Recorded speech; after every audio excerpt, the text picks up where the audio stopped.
Friends of mine are dismayed by octogenarianism and don't want to hear about it, but for me it's new and fascinating, as if I'd been shipped to Nantes. I have no idea where to start becoming French, but now I'm here, so I'll have to figure it out. Get the lowdown. Obtenez la vérité. The Marseillaise is quite a number. Do you salute with your left hand or right? I'll have to learn était c'est moi, ou était c'est toi. Was that me or was it you?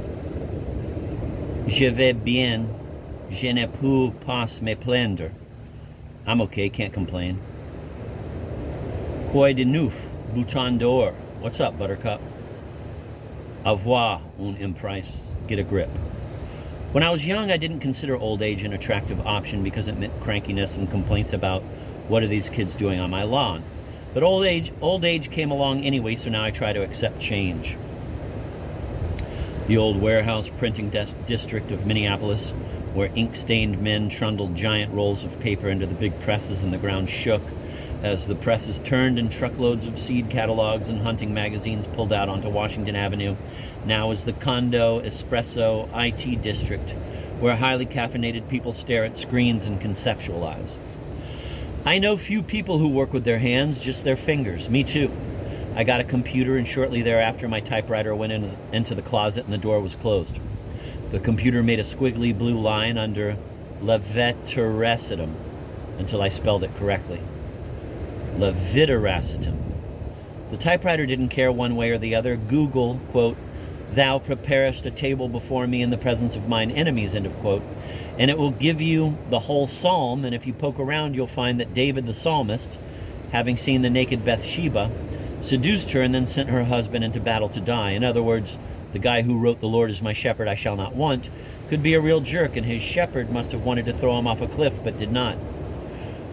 You can also look up the Gadsden Purchase or the Smoot-Hawley Act or the Great Nichols and May sketch, in which he kisses her passionately, and while locked in the kiss, she opens the corner of her mouth and exhales cigarette smoke. Instant results, no waiting. With search engines at our fingertips, it's a wonder we aren't smarter than we are.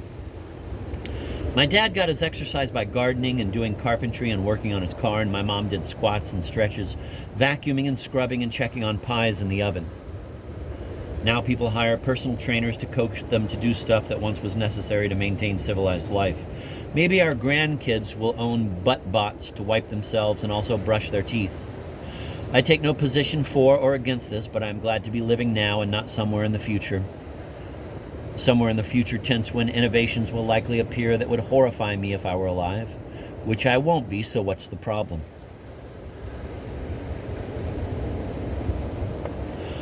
And YouTube, you can toss your 45s. All the great hits of my teen years are there waiting to be savored. And Bruce Springsteen singing Purple Rain, and there's the lady in the dashboard directing my wife through twisting 18th century streets in New England as my daughter in the backseat FaceTimes her roommate, Samia, visiting relatives in India. My girl is thrilled by her busy social life, and the old man is amazed to hear India in the car, long distance, but we don't even use the term anymore. And in our capitalist society, why does this not cost $35.75 a minute? A miracle. And advances in medicine extended my life beyond that of my poor uncles. I was short of breath and cemetery bound.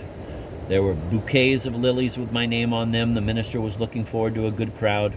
But the surgical team opened me up and sewed the mitral valve, and I was good to go. My demise was put off for a time. I'm truly grateful. I've enjoyed the extension, the writing, the sleeping, the thousands of Scrabble games with Jenny, especially the 6 or 7 that I won.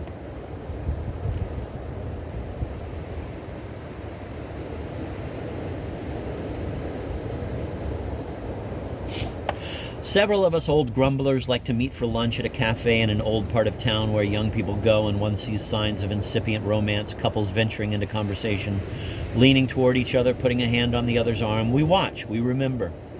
Sometimes I get to hang out with young people, which they let me do because I pick up the check. I like them.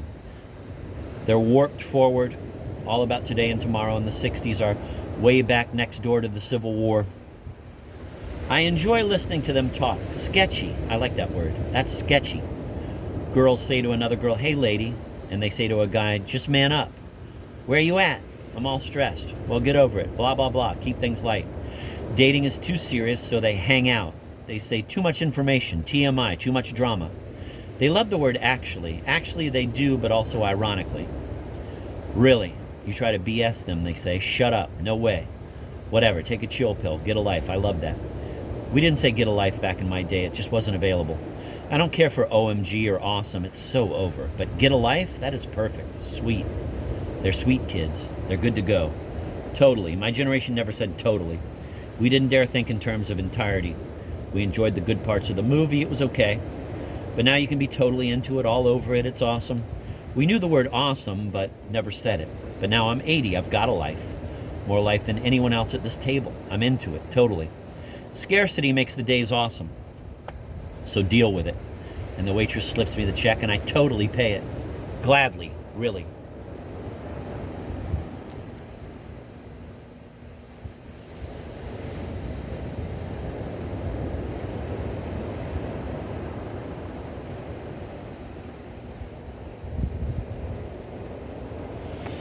Women stride past me on the street saying, "On your left," in a hurry to get to a meeting somewhere and fight the good fight for the true and beautiful, and I have no appointments. No Mr. Big Pants is waiting to tell me my proposal has been declined.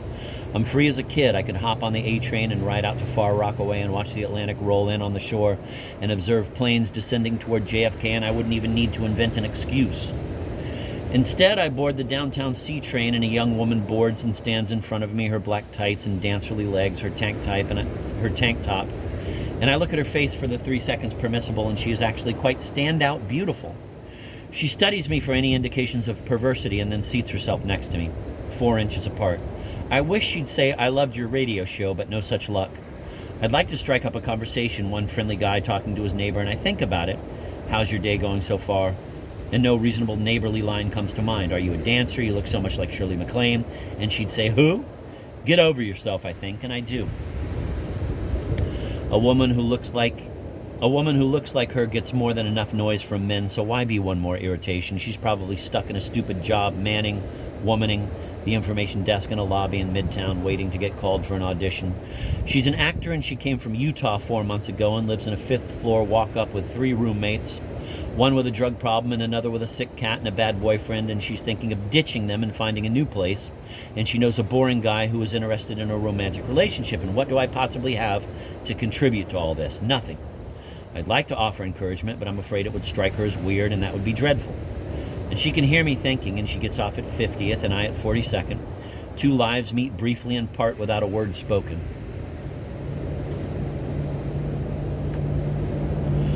I'm grateful for my pig valve that extends my long life, and for Rhyme Zone, moving sidewalks, 24-hour dry cleaning, Grubhub, color inversion of text files, and seat warmers, which have changed life in the North. A cold morning, but in 5 minutes your butt is warm, and it's like falling in love.